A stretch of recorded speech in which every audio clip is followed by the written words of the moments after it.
how you can lock text messages on your iPhone.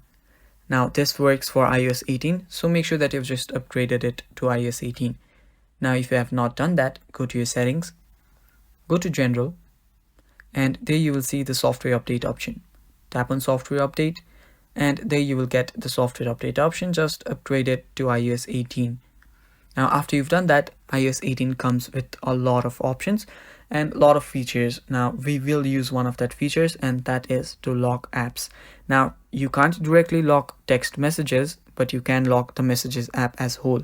Now to do that, just long press on the Messages app and tap on require Face ID.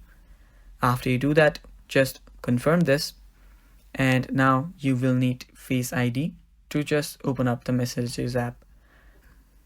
Now when you open the Messages app, it will require Face ID, and just open it up using the Face ID. Now if you long press on it, you will get the option to just remove the Face ID too.